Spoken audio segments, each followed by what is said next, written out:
Welcome back to Superman and Lois TV Talk. This is our episode for Season 1, Episode 8, Holding the Wrench. My name is Frank Ramblings, and joining me across the internet roundtable is my good friend and co-host, Monsieur Robin Burge. Yes, I'm very French. Is that French? I don't know. Oui, monsieur. Did you know my last name, Burge, is an Americanized name, and my original last name is actually de Bourget. Oh, that is not a joke. That is so eloquent. So that's so fancy. Yeah, it sounds delicious. Honestly, I would eat one. I'll take two, please. I'll have what he's having. And as you've guessed, Derek is not here. We've been out of sync the last couple of weeks. Robin is the mainstay. Robin is the constant. And Derek and I have been a little out of sync the last couple of weeks. But hopefully all three will be back together next week. I mean, honestly, at this point, I'm kind of the host of this show. You are. Right? I am the Desmond. I am the constant. Yes. And you guys are my Faradays. Yes, exactly. We are your rotating. Beautiful.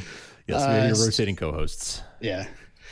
No news this week. I didn't really find anything worth mentioning, but so we could really just kind of shoot right into the episode breakdown for Holding the Wrench. Sounds good to me. Tell me all about it. What's the tail of the tape? What are the vital signs for this episode? Alive. It's a good episode. It was written by Christy Korzek, who has previously written for Madam Secretary, God Friended Me, and the Scream TV series. And directed by Norma Bailey, who really has got a wide variety of shows that she's directed for in television. But as for the CW, not really anything except for like a Batwoman. So she's kind of new to this area of the TV landscape, but very talented, obviously, from what we've seen in this. And who knows, maybe she was hired to maybe she's one of those actors, directors that could really help get that emotion out, because this is very emotional. There was a lot of emotion, beautifully done this episode. So yeah, hats off for the writing and the directing and the acting, and we'll get to all of that. But yeah, I figured we'd get it right out of the way first and go right to my first chapter of my notes, which I titled "Don't You Turn on That Lamp." And if you're a longtime shoe fan, you will understand that. But I do not have a change jar. I was going to say, I can't get any more specific than that. Yeah, we're going to have to throw some coins in the jar. So this part of it kind of starts off. I mean, it's right around the beginning of the episode. We have Clark working on the truck, and he's doing the super strength thing to buff out the damage, and Jonathan's, Jordan's helping, and Jonathan's kind of looking on like.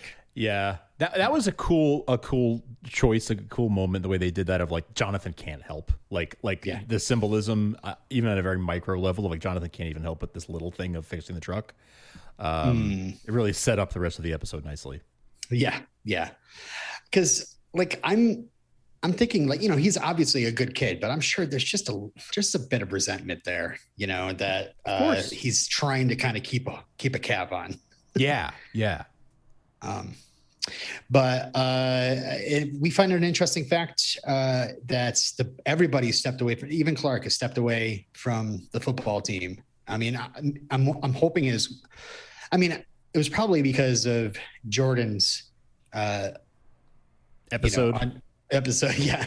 But I'm just going to assume it's all in solidarity with Jonathan, that Jonathan hurt himself. He can't play football anymore. So none of us are playing football now. That's sure. We can go with that. I'm into that. Yeah.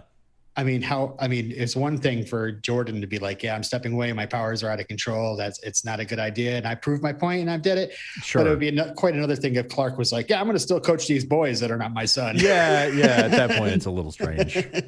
Come into the game, kids. Yeah. It's like, okay, but why? Yeah. So yeah, Clark gets a call from Sam, and we're gonna get into all that later. But I just noticed that he pretty much explodes into the sky wearing his civvies. I know. He's done that a few times now, where he just like takes off in his street clothes, and I guess changes on the way. Yeah. How does that work? I don't know. I'm not sure if I want to know. Yeah. Maybe there'll be a special episode where we see many different flashbacks of Clark trying his best to change in the sky at super speed. And it's got to be very hard. special Superman and Lois. Yeah. So yeah, Jonathan wants to help Lois, and it turns out we find out that the RV isn't exactly being shared with the DoD, right? Or at least, I mean, I don't know. Do you think Sam knows that RV is in their barn? I'm gonna say Sam knows, because Sam seems to know everything. Yeah. I'm gonna say it's all calculated, but I love seeing Lois walk aboard and Skeet's there recognizing her voice print, and the way we set up the whole, like, you're authorized, one of my authorized users and whatnot. And then the whole explanation, I mean, like, asking about John Henry Irons and Lois explaining to Jonathan, and Jonathan being sort of a proxy for maybe people who didn't see Crisis, being like, there's multiverses, don't worry about it, it's fine. et cetera. Right. Hand wavy, just go with it. I mean, that's really my attitude about it. Just, I don't know. Things happen. Yeah, basically that's all any of us really understands about it. So, and what a bachelor pad this is. The fact that the man's bed flips into a computerized command center. Classic. Ladies.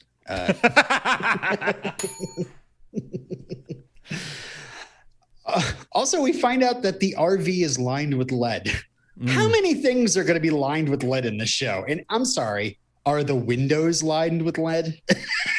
Transparent lead. Have you heard of it? No. Maybe there is. I don't know. So yeah, they're going through the photos, and some painful things, or some surprising things are popping up for Lois. Seeing her face in there, that's a shock. And then just boom, they're not only that, she's married to him, and boom, there's a little girl, and then boom, the reveal, and then we find out later about it, but her name is Natalie Lane Irons. That's some heavy stuff. And like seeing Lois seeing herself in an alternate timeline, right? Like with and all of that. And this is before we even know the context of why she's taken aback by it, right? Like anyone would react to that. And this is just puts you back on your heels on its own. And then, what we find out later, the significance of it all. Right. Even, I mean, this has got to be a lot for Lois. It's a lot. It's a lot for anyone to process. Yeah. So skip ahead a little bit. Obviously there's other things going on in the other storylines, but we kind of come to the part where Lois wants to take a break from the RV, and Jonathan decides that he wants to go in there on his own because he wants to be helpful. Yeah. And we get this kind of sweet little, sad, almost poignant. I always have a problem saying that word, poignant. Poignant moment with him looking at pictures of a sister he might have had. Yeah. It's tough for Lois, but like it's weird. It's got to be weird for Jonathan. Like, here's this this sister that might have been. It's a weird thing, and it must be weird to see your mom with somebody else. Like that's got to be a whole, just like this alternate version of your mom with a different guy, with having different kids. Like that's a weird thing to have to witness and to process.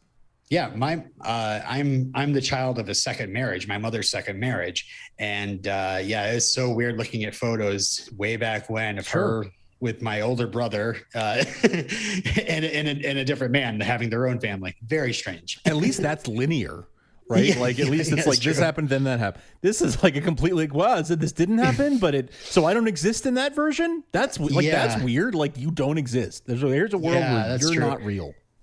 And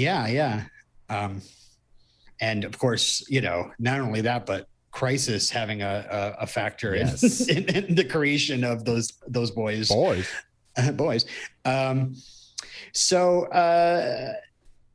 Then he sees something, but I think is going to come back later in episodes is him witnessing the video of his father killing his mother, alternate father, killing his alternate mother. And he like shuts it down. And like, I love is another one of those moments. There's many moments that Jordan Alsace does as Jonathan in this episode. And this is one of them where it's just like, you can see he's like nearly has a panic attack. Yeah.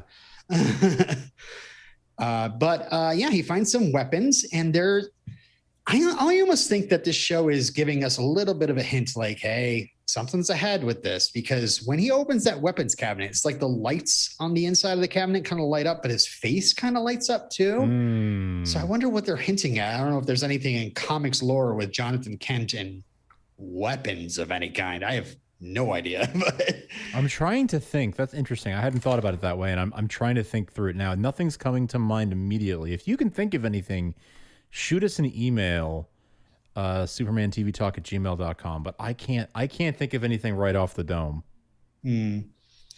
But then, boom. It's like voice ID, and he's like, "Oh, I'm Jonathan Kent." Like, "Oh, you're not authorized." It's 20 seconds, and you're going to be eliminated. Like, whoa. And just the panic involved. Lois somehow is nearby. I'm just not going to question it. I'd like Jonathan to live. So, I'll allow it. And he's just a panic. There's her screaming outside, "This is Lois Lane. He's my son," and it's just not listening. And luckily, our boy Superman gets there in time. Yeah.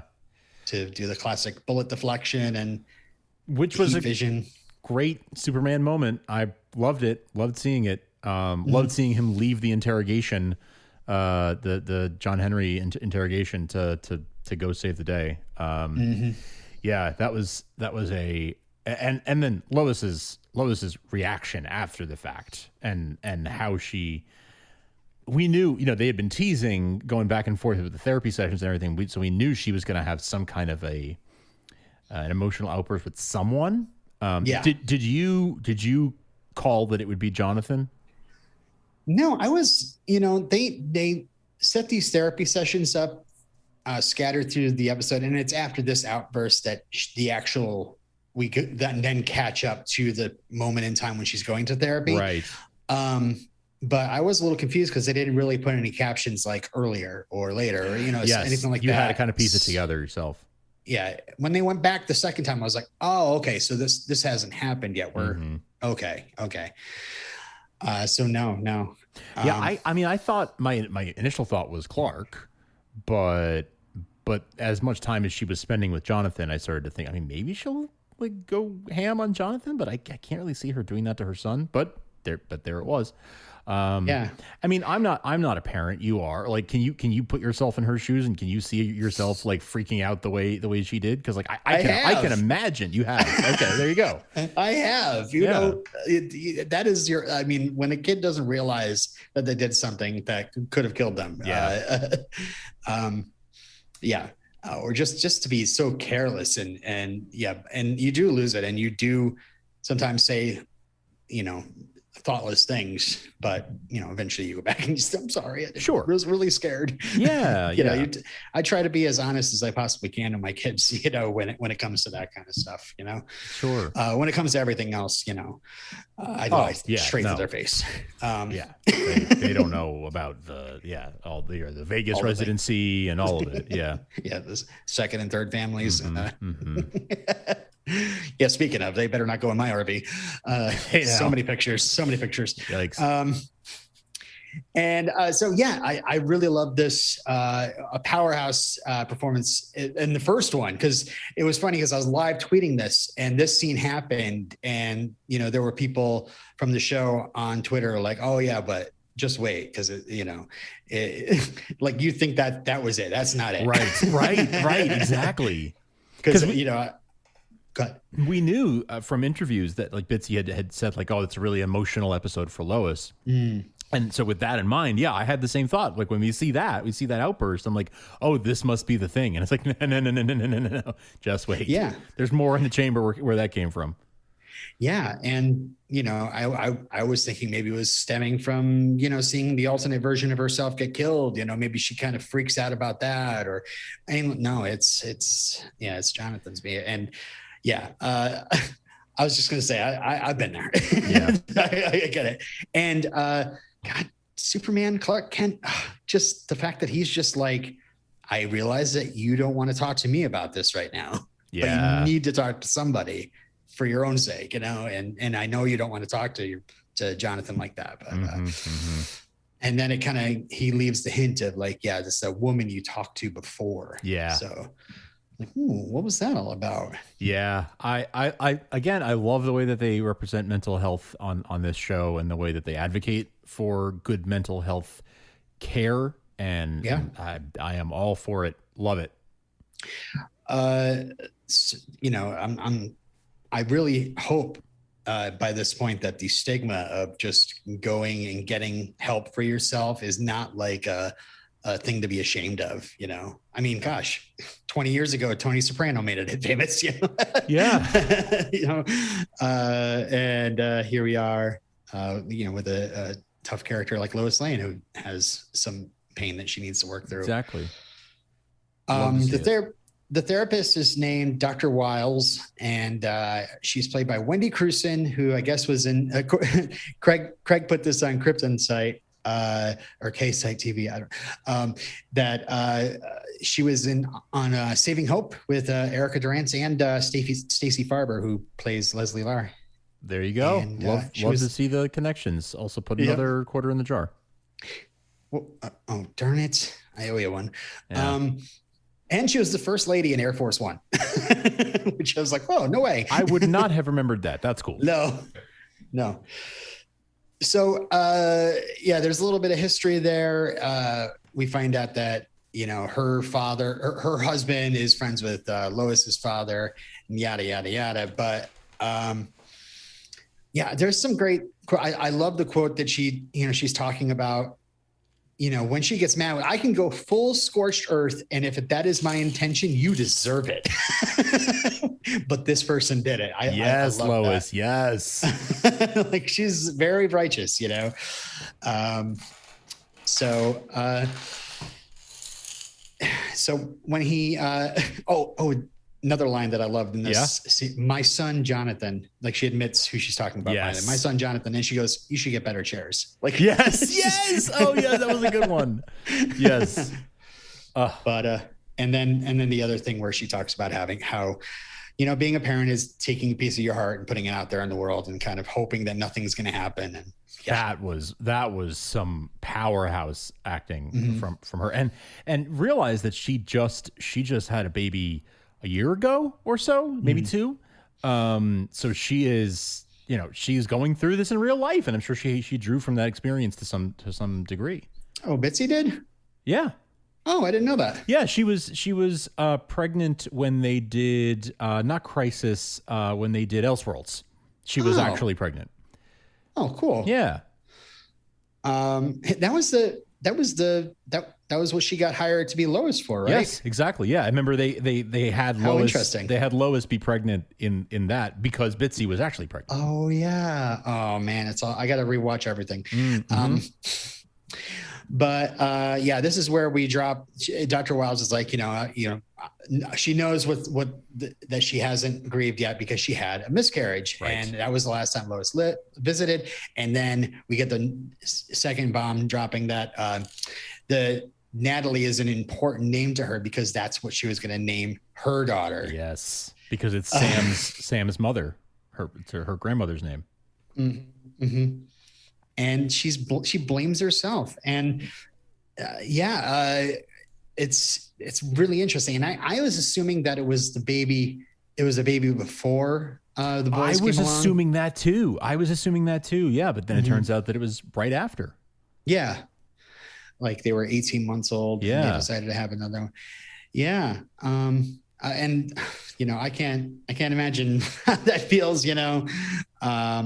And it must be something quite different because of the genetics involved in creating a child between a Kryptonian and a human. Right. That she's like, she takes it as her fault. Right. I couldn't handle this Kryptonian biology. Right.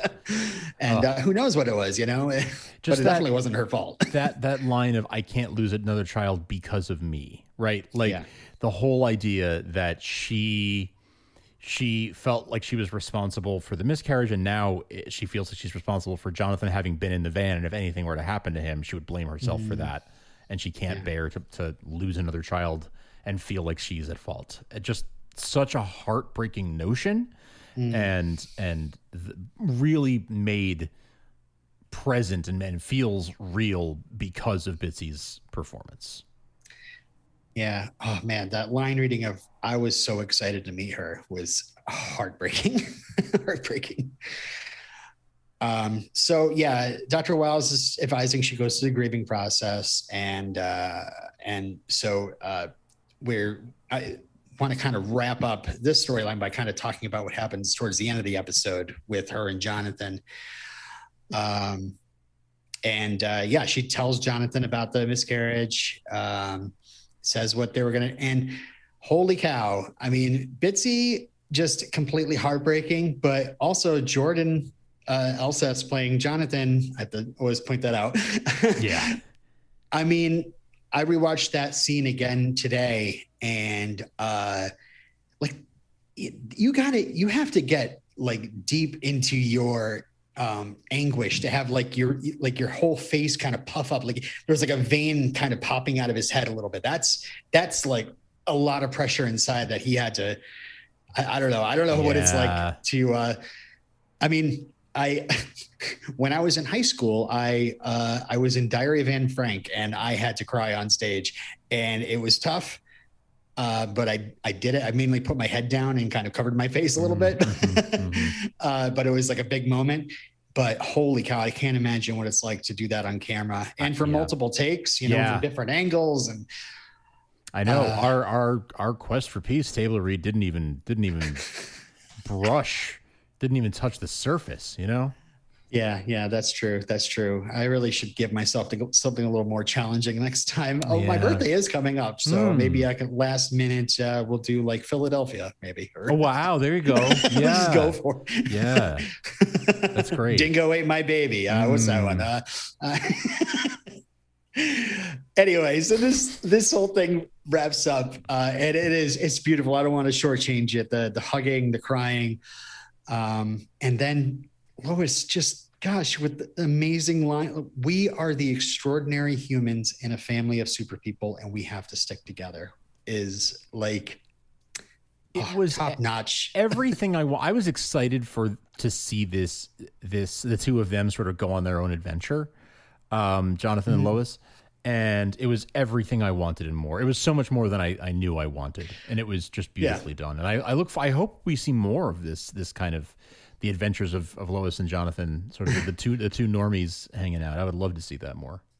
I really feel like, there's been hints of Jonathan doing this and Jonathan doing that. I really think this episode is making it more concrete that Jonathan might not be getting superpowers anytime soon. Yeah. We've seen the weapons tease and this whole we're a team together. And they're establishing too much to undo it by giving him powers. A few weeks ago I was saying that I sort of thought that we might see that happen, and I'm sort of backing off that theory a little bit because what they're setting up with the story doesn't really seem to flow with that.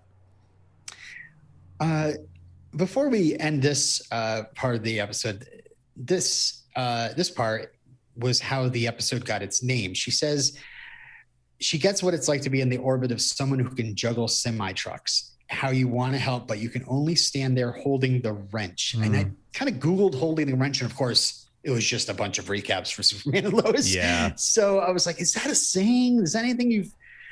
Yeah, I mean, I've heard the saying like holding the bag. Right? Holding the bag, you get left holding the bag. But and I was like, a wrench, semi trucks, like I thought when I saw the title, I assumed it had something to do with steel, right? Like with John Henry Irons and like holding the wrench and like the hammers, the tools, the wrench. Like I thought there'd be some connection there, but no, yeah. Now I think I might have it, and it would take me going back to rewatch the beginning of the episode, which we don't have time for right now. But Maybe it's referring to the beginning of the episode where they're fixing the truck. Maybe one of them was standing there holding the wrench. Yeah, literally, that may be it. That no may joke. be it. Yeah, that makes a lot of sense. Yeah. Maybe we're overthinking it. Yeah. Yeah. All right, let's go on to the next part of the episode I titled Man of Steel Part 2, Dawn of Justice. Trust me, I'm going to explain why I put that. But, it is basically a continuation of the Man of Steel storyline. Sure. Okay. Got it. But there's more to that. So, for one thing, Superman pulls a Batman in that interrogation room, right? Like he steps out of the shadows. That's not a Superman thing. What does he do? I was like, what is? Somebody was watching The Dark Knight. I don't know. Yeah, apparently. And we find out that this Earth's John died under mysterious circumstances. Yeah. They didn't say that last week. No, so. They did say he died 6 years ago, but they didn't say mysterious circumstances. Yeah, so I saw like in the record, KIA, killed in action. Yeah. But mysterious circumstances. Yeah. I'm just going to theorize. Well, actually, let me just hold the theory for the flashback. We get John's flashback. And so it's him kind of flying the ship and his eyes have like lit up blue circles. And I'm wondering if that's just kind of like the reflection. That's what I thought. Readout, or I thought it was just a reflection. Yeah. But that like Superman's like all, black suit Superman is like punching and trying to damage the ship. And he's, John is flying through space, and I guess flying through like the space-time barrier or something to get to our dimension. And no idea, but I want to know more, and I'm wondering if they're like kind of yachting it this way. Right. I wonder if we're going to come back to that, if there's going to be more about it, or is that happening during Crisis and he's like breaking through while the worlds are colliding or something? I don't know. But he does it somehow. And he refuses to do anything or say anything until they bring him Lois, and Superman is just like, no, flat out no. And that's when John starts to spill like the whole his connection to Lois in the other world, and that Superman killed her, which Clark processes that really quick. But clearly he's putting the pieces together, and he's like, got it. Okay. This is why. This is your motivation.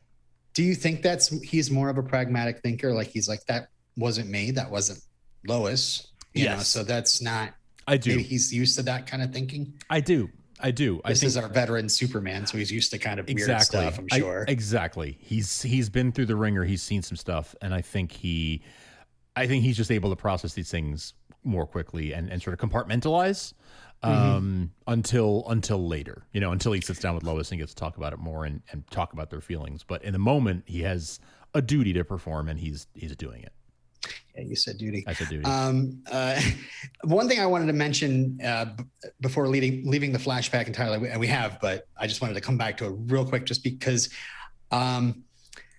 he's saying like, hang on, almost there. And he's looking at his like hair tie bracelet. And do you think that maybe Natalie's dead and he's talking to the hair tie bracelet as I do a representation of her? I did kind of read it that way, because I can't imagine he would leave without her.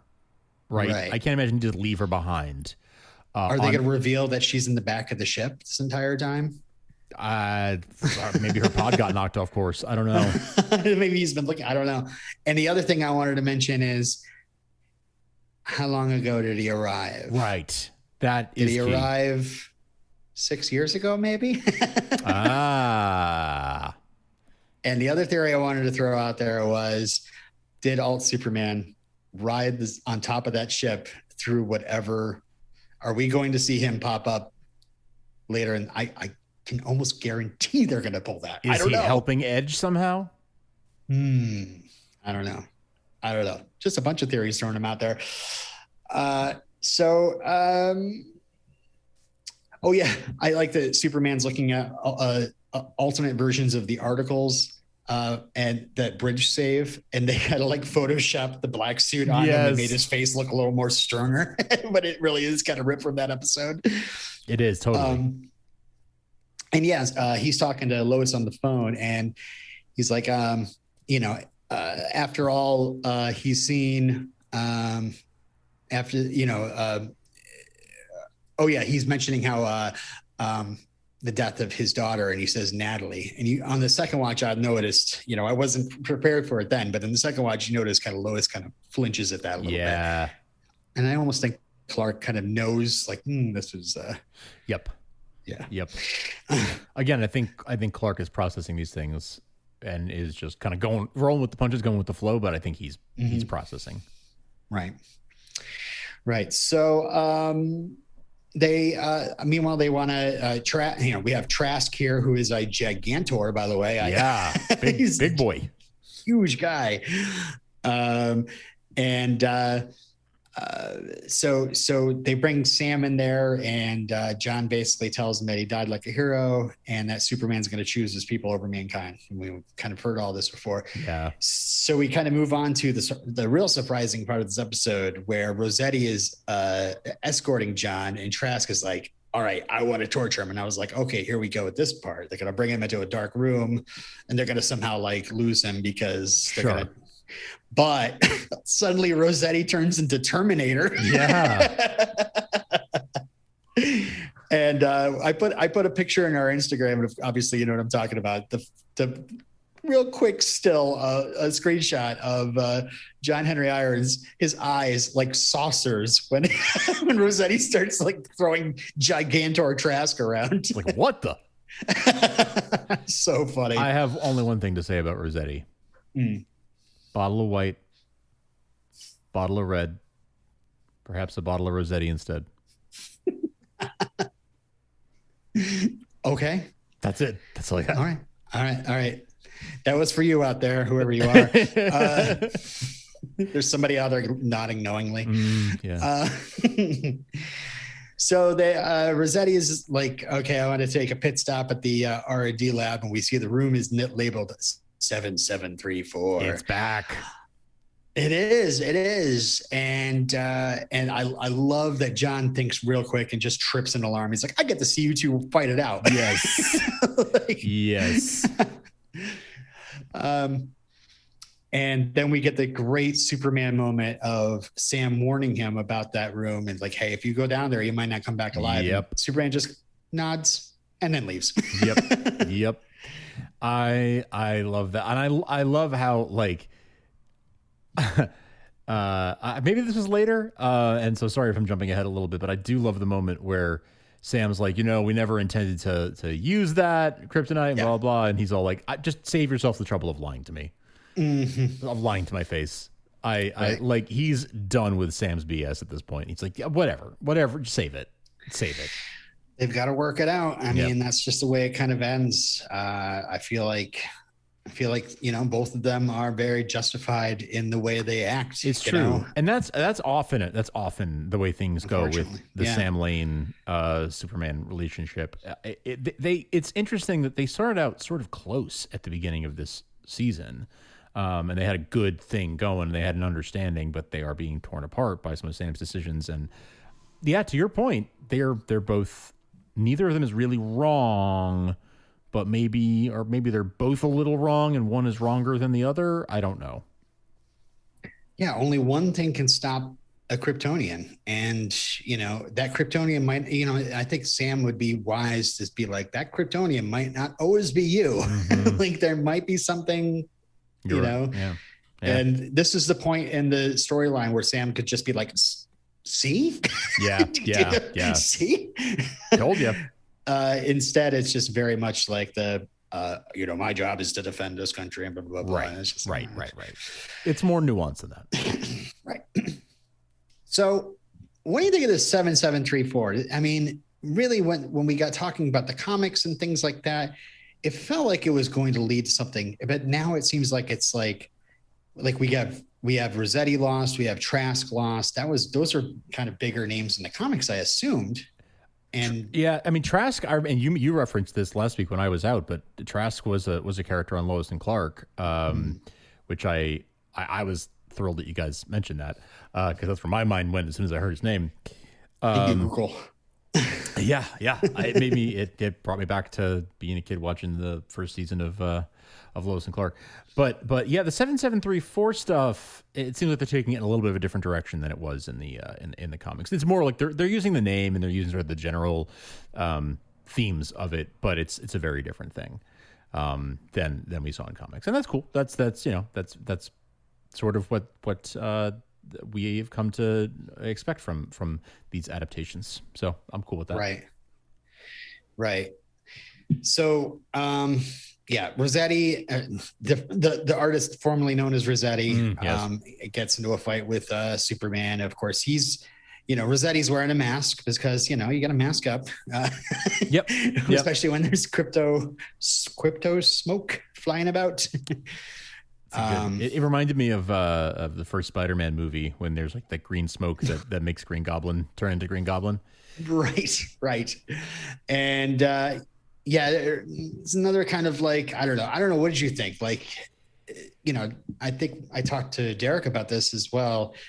Like, does the kryptonite hurt him? Does it just kind of like hold him down for a second and then all of a sudden he has his powers back? I mean, it's not consistent. It's never consistent. And I've just come to like be fine with it. It's never going to be consistent. I mean, on Supergirl, it's not consistent either. It was just a couple weeks ago we had a conversation about Tim and I had a conversation about it where she was like she bounced back awful quick from some kryptonite because it was convenient for the plot. So I'm just my stance on these things is just like, yeah, that's that's what they're going to do. I wish they'd be more consistent about it, but it's never been consistent for in 80 years. So why start now?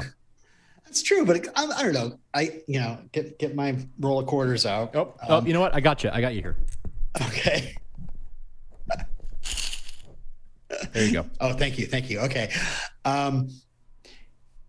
Every time I think about kryptonite on Smallville, I think of Tom Welling falling over, looking like he's going to throw up, and has been kicked into a couple of times. Like, and there's just no coming back until it's just put in a box. Yep. But even there, they took some liberties with it. But I take your point. Yes, they were. That was probably the most consistency we ever saw with kryptonite. I would agree. But the crypto smoke kind of floors Superman, and then all of a sudden he's super speeding to knock Rossetti over. It's just like, what's happening? And then we get this kind of like coughing, wheezy slugfest between the two of them. It's like, oh. And then Rossetti finds himself at the wrong end of a kryptonite spear. And then Superman almost does. Yeah. John says this was his favorite weapon back then when they had their own 7734. And the only thing that stops John from actually taking down Superman, well, of course, first Sam comes in with his soldiers, but then Lois comes in and that's what does it, and says her name. I know about Natalie, and it's not your fault. It's not his fault either. And she's kind of using some of the stuff that she's learned in therapy about. Yes. Yeah. And if you kill an innocent man, hero, what does that make you? And that's what makes John drop the spear. And so I just wanted to, and I hate to say that this is my original idea, but this was something I found at IMDb trivia. Somebody just put this in there as maybe a wiseacre or something, but plumes of crypto smoke, grenade ones, the spear with the kryptonite on the end, and Lois talks down the person holding that spear. Does that sound familiar to you?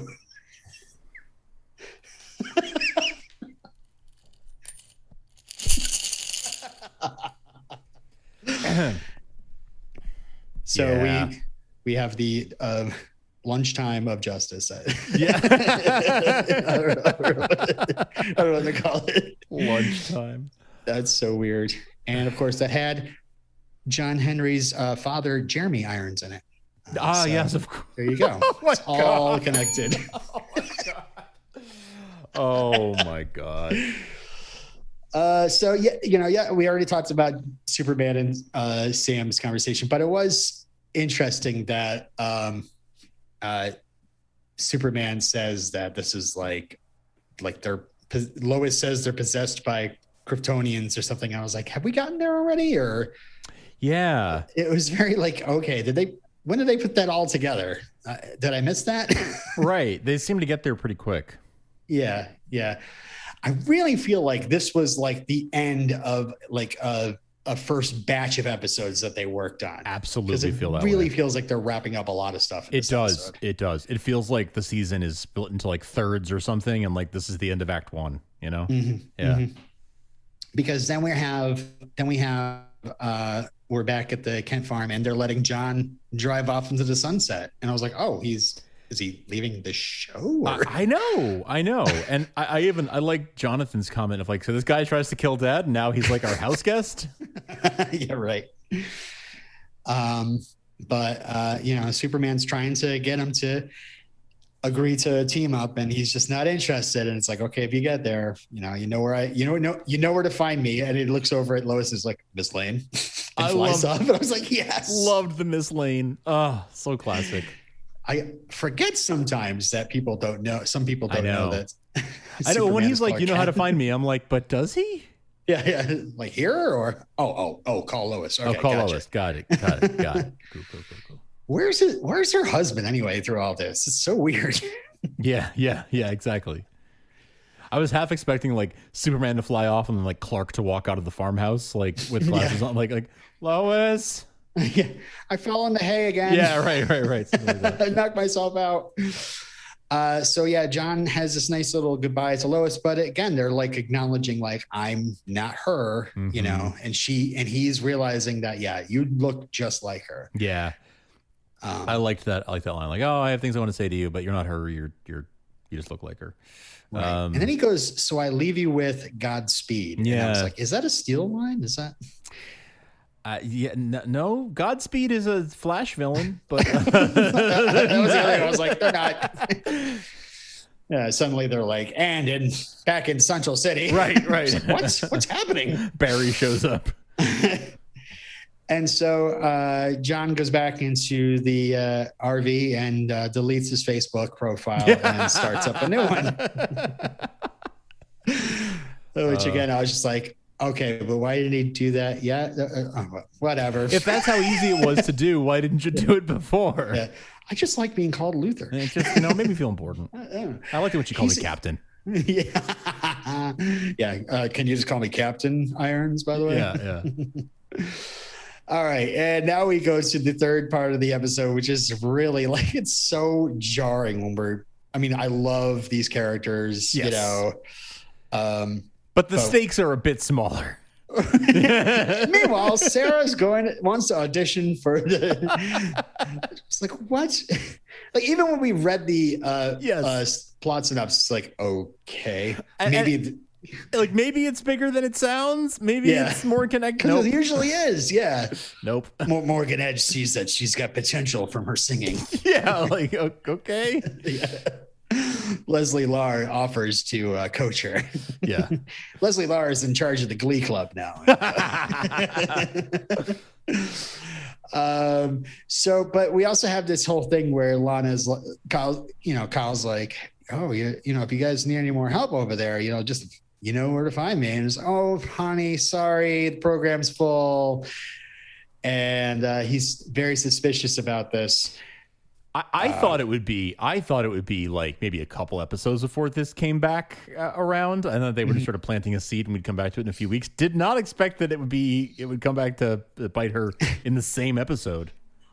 I know. And I don't know, there's more to discuss with this plot line, but I just got to say, like, we're both married, not to each other, but you know, we know what it's like to have a partner. Yes. And he just, if you actually are interested in the marriage, you really ought to tell the whole truth. I just don't understand why Lana if you don't trust your spouse, like, who can you trust? Exactly.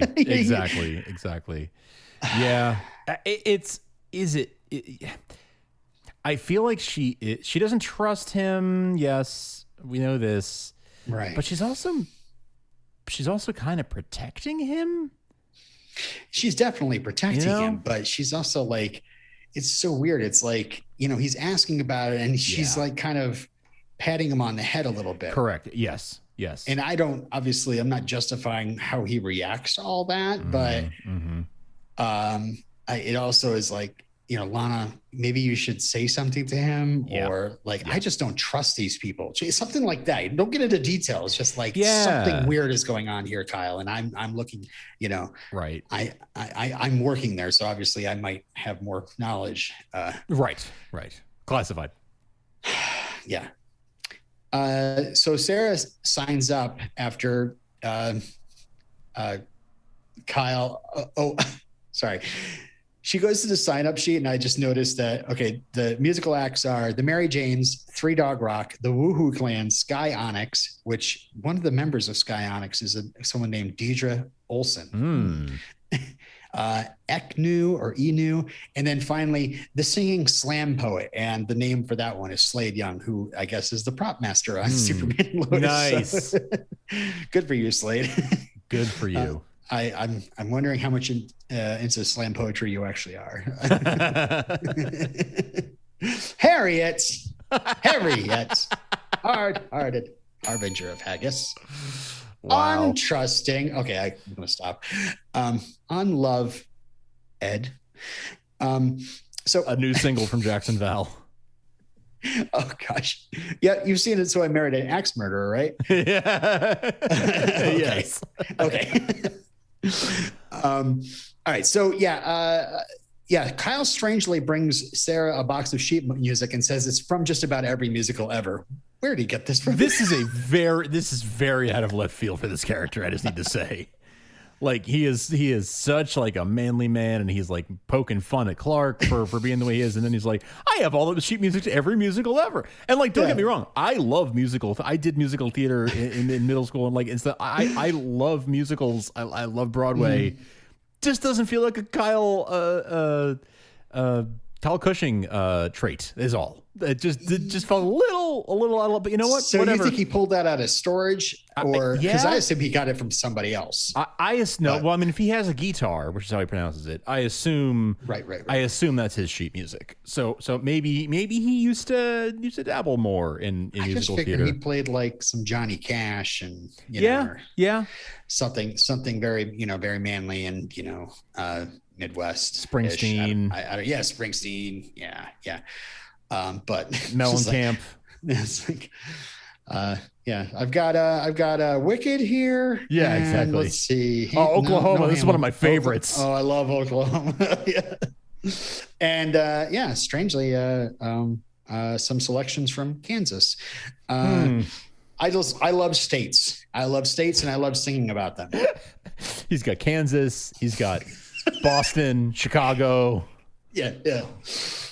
He's got America. He's got America, but only America's soundtrack for The Last Unicorn. Nice.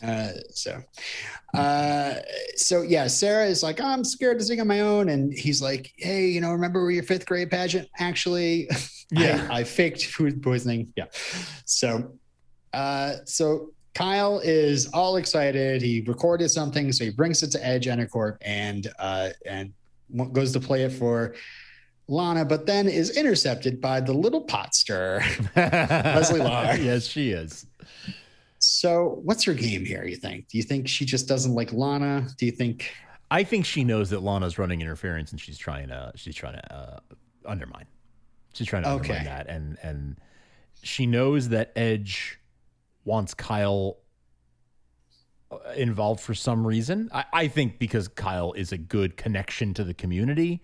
And Kyle has already been sort of an ambassador for Edge to the rest of the community, and Kyle has the trust of the community, right? So I think that he brings that sort of street cred in Smallville that they need to keep doing whatever their diabolical plans are. And she sees Lana as getting in the way of that, and so she's trying to undermine Lana's attempt to keep them separate. That's my read.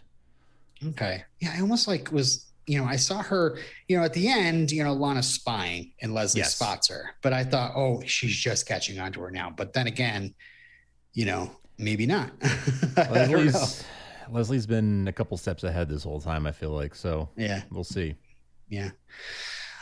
So meanwhile, so Kyle storms in and gets into an argument with her a little bit. And she's like, there's no position. And then she's like, Edge doesn't like you.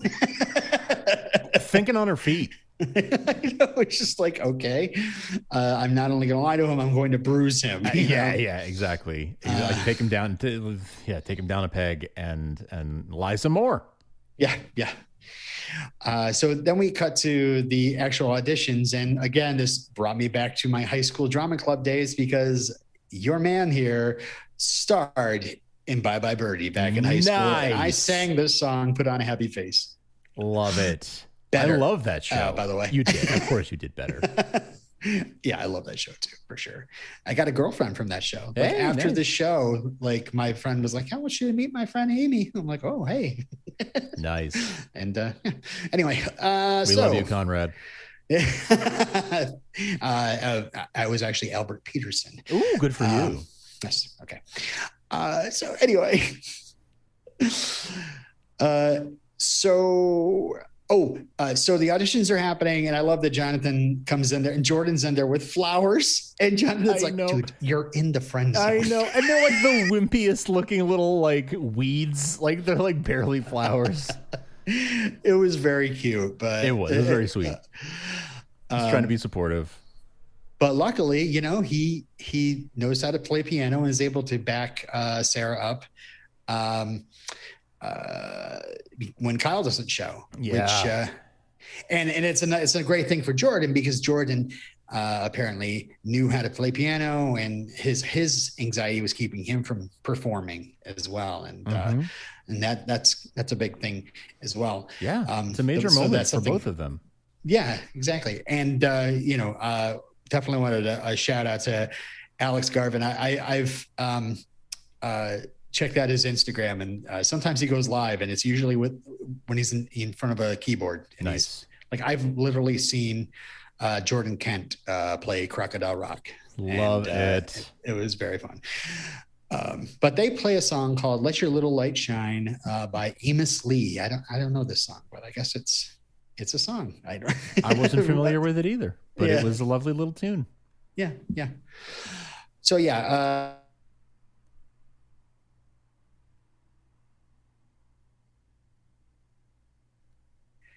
Like lets it all get to him, and goes ahead and drinks it off, and just is like, I can't imagine telling your little girl, be like, I just had to blow off some steam. Just like, dude, she was counting on him. You know, she was counting on him, and he had a bad day, and he let it get to him, and he's an alcoholic. I mean, he's very weak. I mean, he's very weak. He has a problem. He has a problem, and you know, the way this show has dealt with mental health and you know, taking care of yourself, I wonder. I gotta feel like this is going somewhere with Kyle, right? And that he's either going to hit rock bottom, or someone's going to break through to him, and he's going to start taking care of himself. I mean, given the path he's on, I don't feel like it's going to be a happy one. But I'm thinking he's going to hit rock bottom, and there'll probably be some X-kryptonite at the bottom where he ends up running into. I think you're right. I think that he's going to hit the bottom, and Morgan Edge will be waiting for him at the bottom. You know, and that's really the thing, though, because like me as a father, I'm immediately like, you know, so you're mad at your wife, but okay, you got to channel that. You know, you don't want to let your daughter. You don't want to be, you know.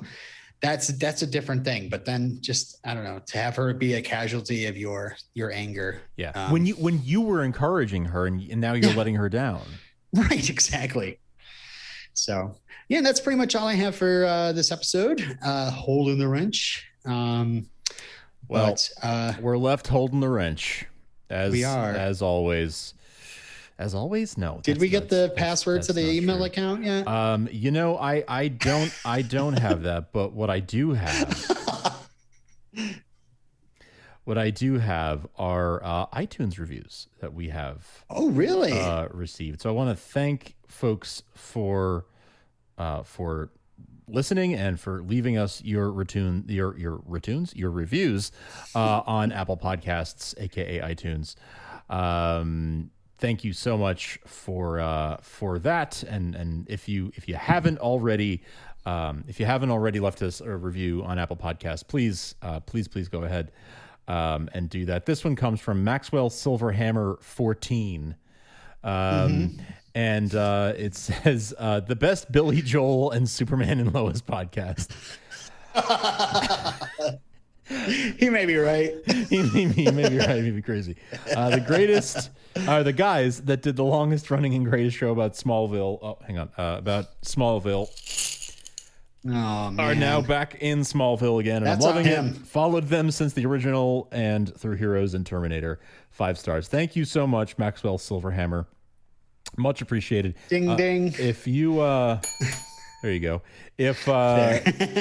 If you've been enjoying the show, and we hope you have, please take a moment and leave us a review on Apple Podcasts or wherever you listen to podcasts, because it really does help us get discovered and get out there. So thank you so much for doing that. You can find us on the web at supermantvtalk.com. You can email us your thoughts at supermantvtalk@gmail.com. You can follow us on social media at supermantvtalk on Twitter, and Robin does an outstanding job live tweeting with the East Coast airing of Superman and Lois each and Mostly every in all Tuesday. caps.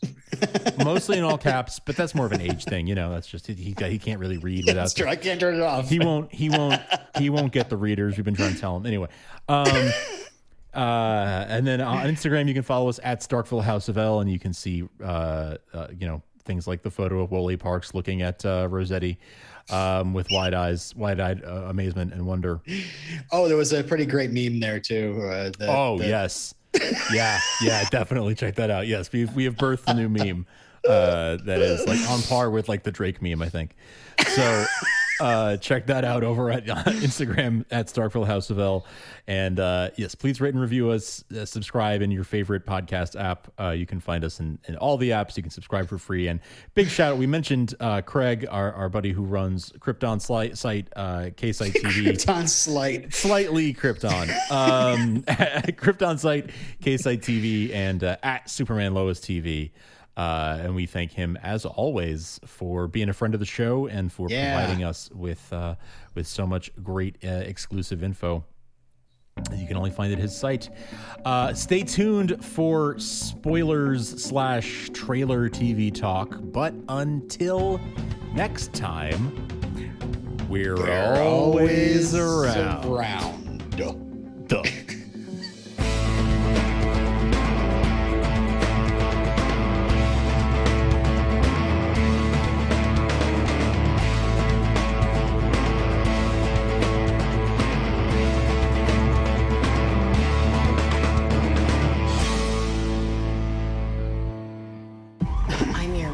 Why is it so hard to keep you safe? It's part of being a super family. Why'd you build those weapons to hurt my dad? You haven't seen the things I have. That war John Henry Irons was talking about, it's about to happen.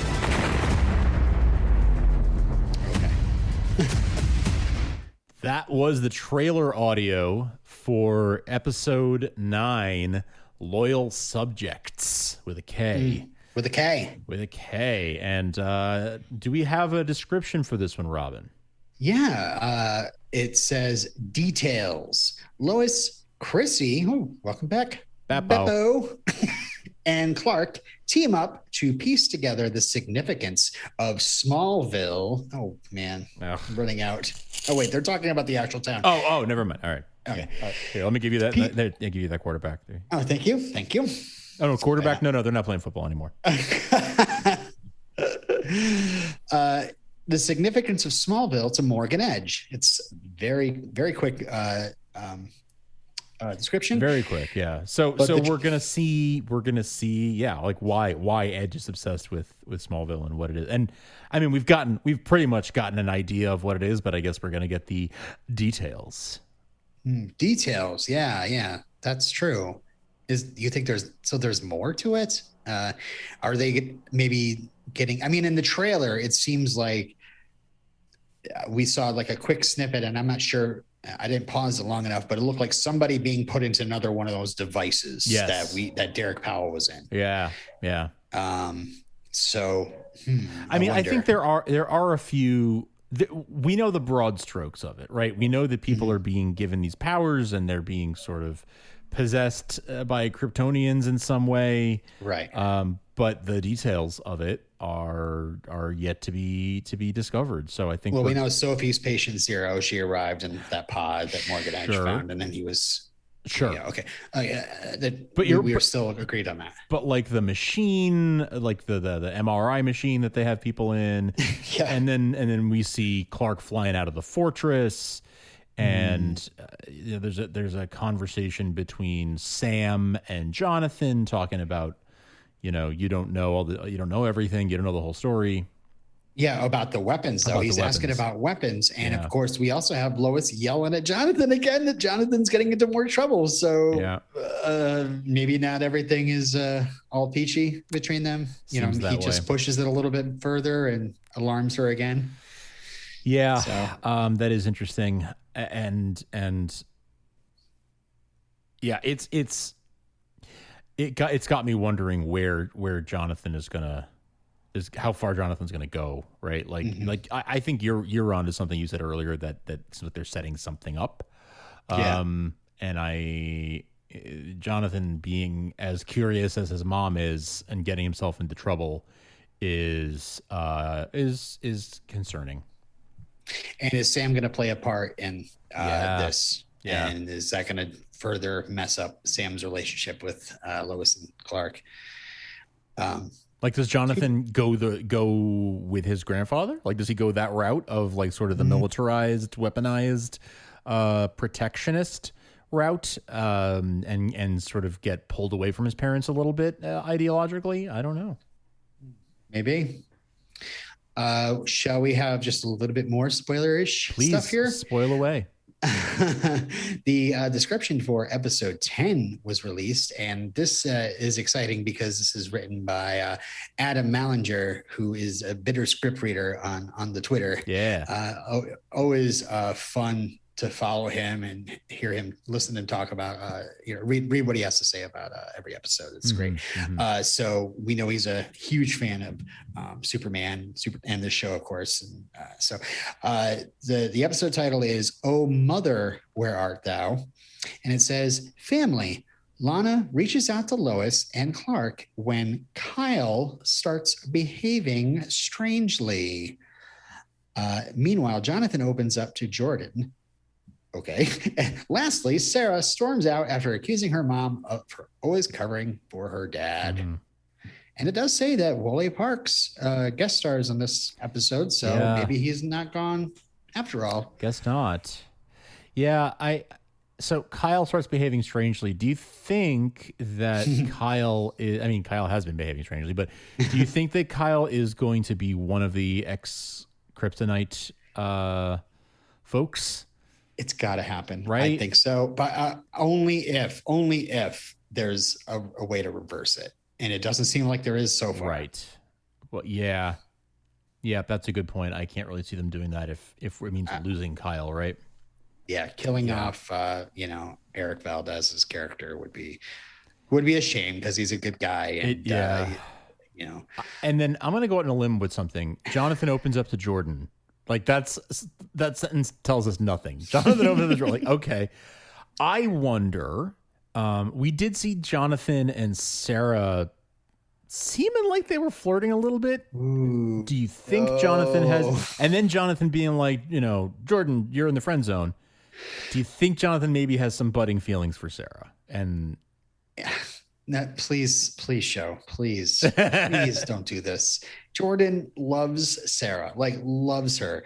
And I don't know if I'm ready to go through this. Yeah, I know. I know. We called it way back when we heard that there were going to be two boys and there was going to be one girl that was their age, and just I wonder. But come on, but we don't have to do this. We don't, and it feels cliche, but this show has done a good job of walking right up to the line of things that could feel cliche, and then pivoting and doing them a little differently. So I have trust in these writers, and certainly in Adam Mallinger. When it comes to these things. True. Well, that's true. Well, we'll see. It's all speculation. Just in a couple weeks. Yeah, sounds good. All right, folks, thanks for listening. We love you all. Thank you so much, and we will be back next week to talk all about loyal subjects. Loyal subjects. Thank you for listening, loyal listeners. Peace. Bye. See you next time.